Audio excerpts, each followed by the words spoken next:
Rappaport, the latest on Nick Bosa. Here we go. I would say this, and I know it's been said on social media, and this point has been made, but I will still make it. The Bosas take their value extremely seriously, from the top, from the father to Joey Bosa to Nick Bosa. If there was one family that could ever hold out into the season, this would be it. I don't know that that's going to happen, but I'm just saying this is one family that believes what they believe and will take that stance like essentially Nick Bosa have done. This is a hard contract to do. My understanding is the 49ers are already over $30 million per year. They're already over TJ Watt. He is going to be the highest paid pass rusher in the NFL. That is not the question. The question is, does he beat Aaron Donald's contract of 31, either 0.4 or 0.7 million? I can't remember right now, but somewhere 0.7. So that's the biggest question, 0.7. There you go. But that's not just it. There was a $5 million roster bonus that Aaron Donald got when he decided not to retire. So how to account for that, which is spread out over the years, it's extremely complicated, and trying to figure out where Aaron Donald came in will help get this deal done, but the two sides obviously have a disconnect in how it's configured. Wait, so Aaron Donald got a $5 million bonus for not retiring?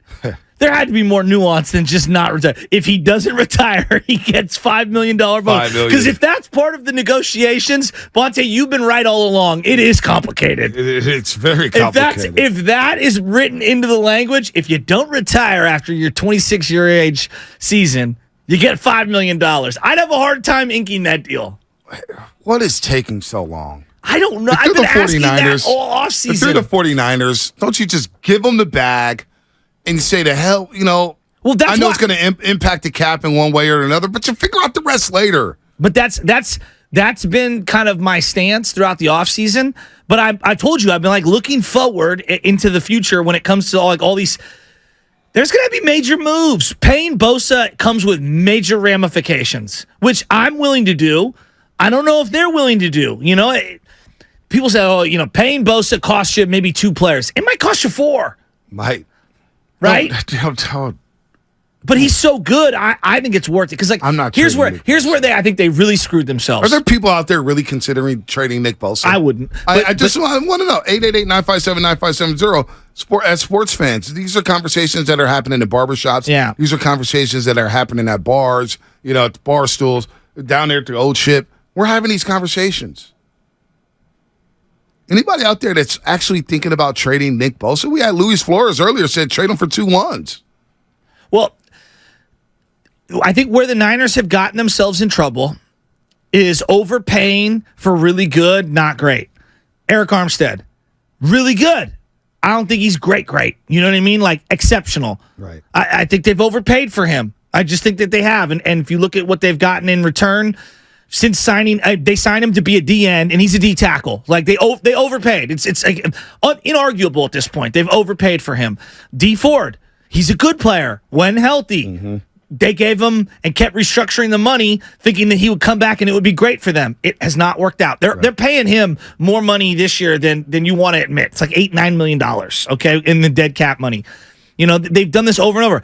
I think we can have we all agree. Man, Kittle is great. He's a great player. He is hurt a lot. Well, this may be his last year with the 49ers. He makes a lot of money. He makes a lot of at that position. This may be his last year. So, you got Trent Williams making great money. I have no problem paying Trent, though, because to me, when Trent plays, Trent's worth it. He's excellent. He's the standard at the position. Trent, you take him off the offensive line, and it's a problem. You paid Travarius Ward a lot of money, and I think it was good money spent, but I could listen to the argument when you go into free agency, I don't care who that cornerback is, unless they are Dion in their prime, you're overpaying. And he makes a lot of money. But you needed him because that's how bad the defensive backs have been. And you really need him this year. Big time. No Jimmy Ward. Which goes back to that's why Emmanuel Mosley. This is why Hufanga is such a great value for them. You're paying him 5th round money, and you got basically Pro Bowl level safety play. See, I don't think you're mortgaging the future if you give Nick Bosa the bag. I don't think it impacts the future like that. Maybe some of the old guard leaves. Maybe somebody try to restructure. Eric Armstead. Maybe something happens with Kittle. Maybe use check. But I don't think it really impacts your future. And also Trent Williams. How much time does he have left in the 49er uniform? He said he had to think long and hard about retiring this year in the offseason. But that's where I look at someone like again, no one wants to say this out loud. Kyle Juszczyk making almost $8 million a year. Who is paying their fullback? Running backs don't. Josh Jacobs got, what is he getting? $11 million? And you're paying a fullback, and I get it. Look, I know how important he is to the offense, but no one is sitting here saying that Saquon Barkley is less important to the Giants' offense than Kyle Juszczyk is to the 49ers. Like, that's ridiculous. No doubt about that. Right? So, like, I go up and down the roster. 12 picks 12 picks next year the for Niners, the 49ers? Yeah, they're going to have to go young. The future's fine. Gotta sign Bosa. He's the anchor of your organization. He's the face of your franchise for future years. Nick Bosa's important. Get the deal done. The next 5 years, the only guy that I would trade player in the league, trade Bosa for, is one of the top 6 or 7 quarterbacks. That's it. So here's a good text. This is an interesting text. Xfinity Mobile text line. I asked you the question. 415 says, I'd rather pay Nick Bosa and be wrong than trade him. Yeah, I agree. Now, there's also injury concerns with Nick Bosa. I get all that. But I'd rather invest in Nick Bosa knowing what he's done on the football field, a proven commodity, a DPOY, than trade him or say, you know what, I'm going to nickel and I'm going to lowball him and play hardball with Nick Bosa. No, that doesn't make sense to me. You pay him, I'm with you. And I live with the results. If he breaks down like J.J. Watt, then so be it. It is what it is. It's football. It could happen. It could happen with any one of these players. It could happen to Trent. It could happen to Debo. It could happen to anybody. But I'd rather invest in Nick Bosa and say, you know what? I'm going to live with the results. Well, and clearly he has the respect of that locker room and all those players. This is not like paying Aldon Smith, right? Because Aldon had a lot of questionable things in terms of his psyche, his character, his substance abuse. Like there were Bosa. Oh, yeah. The knee got hurt that year. Right. He's been an Iron Man for them. He's been great. I mean, he's been a stud. He missed a game last year with the groin injury, got hurt in the Carolina game. But you know what? Came back, sluggish against Kansas City. Patrick Mahomes told him in the quarterback, hey, go get healthy, big dog. And Nick Bosa got healthy. And he dominated down the stretch. Now in the playoffs, look, he got shut down in the playoffs. Yeah. He did. But the defense overall in that Dallas game was really, really good.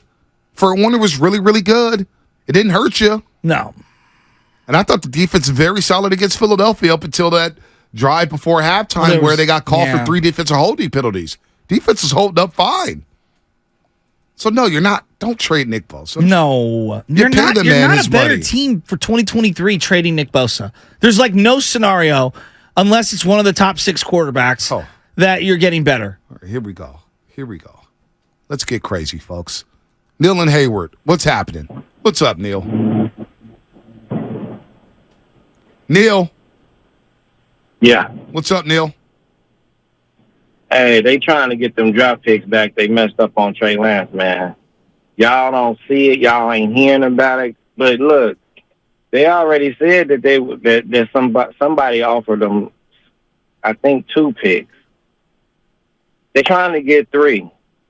They're trying to get them first-round draft picks back for Trey Lance. So, wait, whoa. You they believe the 49ers with Purdy. You believe that the Niners are actively trying to trade Nick Bosa right now? I do, yeah. Yeah, because they think they can do it with Purdy, and they do got a pretty good defense without Bosa. Bosa just puts, like, the icing on the cake for them. But they can find another Bosa. They can get away with using somebody mediocre. Look. They drafted DeForest Buckner in the first round. They've drafted Eric Armstead in the first round, Solomon Thomas in the first round, Nick Bosa in the first round, and they've drafted Javon Kinlaw in the first round. Who has been by far and away, head and shoulders, the best player of those guys I mentioned? I mean, it's been Bosa. It's not even close. But the 49ers got a top-rated defense. It's like Bosa ain't the only one on the team, though. You know, if you just put Bosa out there, he ain't going to win no games. It takes the whole team. So, yeah, he's good. I mean, but you think Arden Key... I know, but you think Arden Key just had a bounce-back season without... Come on. Finish the call. I want to hear it. I need to laugh. Go, Neil. Yeah. Go ahead. Finish strong. Well, the thing about it is, man, like I said, they messed up. And Shanahan is trying to redeem himself. And the only way he can redeem himself is if Purdy take them all the way to the Super Bowl and win that. All right, Neil, can I ask you a question, Neil? Can I ask you a question? Is your last name Armstrong? Because you're as high as an astronaut right now. They are not better without Nick Bosa. I mean, seriously. No, I don't want to hear it anymore. No, I want to finish. Neil, go ahead. No. Neil, go ahead. Go ahead. My man is floating in gravity. I need a laugh. Neil, keep Salary going. cap, man. They don't want to go like that. They're going to tie the team up if they pay Bosa max money. All right, Neil. Have a good day. Call us back. Are we getting a call from Buzz next? Buzz Aldrin? Is he going to call in? High as a kite? We got to trade CMC. Like, no. What are we doing? You draft generational players hoping that you could sign them to a mega deal like they're going to do, hopefully. Like, when you draft someone in the first round, you pray to God they're as good as Nick Bosa. Listen. What are we, like, honest to God? And that now they're going to try to chase more draft picks? I don't even trust them to execute 3 or 4 draft picks. No, I just think the best part of the call. Nick Bosa one. I just think the best part of the call was we just find another Nick Bosa. Well, that's what the Raiders did, right? They traded Khalil Mack and just went and found another Khalil Mack. Again, what did John Gruden say, Spadoni? What was the exact line? Hard to find a good pass rusher. It was after trading Khalil Mack, he said word for word what? It's hard to find a good pass rusher. They got Max Crosby, but he's not Khalil Mack. He's really good. Come on, Niner fans. Kevin. I'm getting ready to face TJ Watt and Minka Fitzpatrick. I'm ready for a homecoming with Najee Harris, even though we're going there. I'm ready to see Kenny Pickett versus Purdy. I'm ready to see George Pickens versus this secondary. I want to see Hufanga. I want to see him light somebody up. Fred Warner shaking his dreads. And we're talking about trading Nick Bosa? Come on. Kevin, San Francisco. Hey, guys. Nobody wants to trade Bosa. Thank you. The two people, the two players that are holding out is Kansas City Chiefs defensive tackle and Bosa. Both of them wants to be the highest paid, especially the gentleman from Kansas City because he helped them win the Super Bowl. So they both holding out for each other who's going to be the highest paid. That is the game. That is the holdout. All right, Kevin. I just hold on. Let's keep going. Oh my God. It just gets better. JC Sacramento. What's happening, my man? What's going on with my guys Crockett and Tubbs? What's going on, baby? What's up, JC? Man, I called in last time, man. I tried to tell y'all. Of course, it's too late to trade Bosa now, right? It's just too late in the season. But they should have gotten his number. They should have found out what his number was. And they should have said, hey, if it's anything above 30, like really, I'm not giving you Aaron Donald money because he got that basically on a Lifetime Achievement Award for winning 3 Defensive Player of the Years in 4 years, right? We know why he got that money. You're not better than Aaron Donald. So I'm saying, hey, once you knew what his number was, you should have made some moves, got your 2 first-round draft picks or a 1 and a player and maybe a second round. It was a lot of deals you could have made to help out your offensive line, then draft another defensive lineman, and then got some of those big-time, well, not big-time, but some of those free agent pass rushers like an Ngakoue or like a Clowney or like some of those other guys that were available in the offseason, and you wouldn't possibly have to break up your team in the future because now this becomes a salary cap issue in the future. Also, you know the season is a war of attrition. You need depth, and sometimes it's who has the best depth and who's the most healthiest, you know what I'm saying, come playoff time.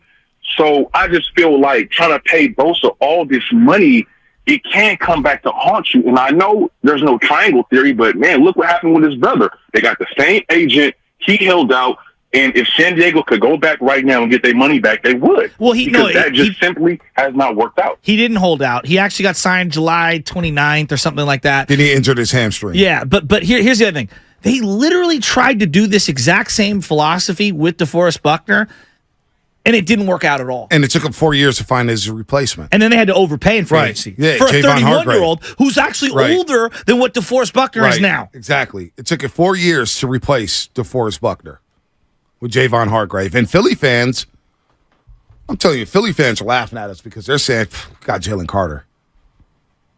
Hargrave is only good because he played next to Fletcher Cox. I swear to God, that's what they're saying. We'll see, because like I know that when he was in Pittsburgh, he was a better run stuffer, and then when he went to Philly, he became more of a pass rusher. Here's the other thing. But Philly fans are saying we're 8 deep on a D line. We just got Jalen Carter, look, who could be a 10, 15-year pro, looks like a Hall of Famer on day one.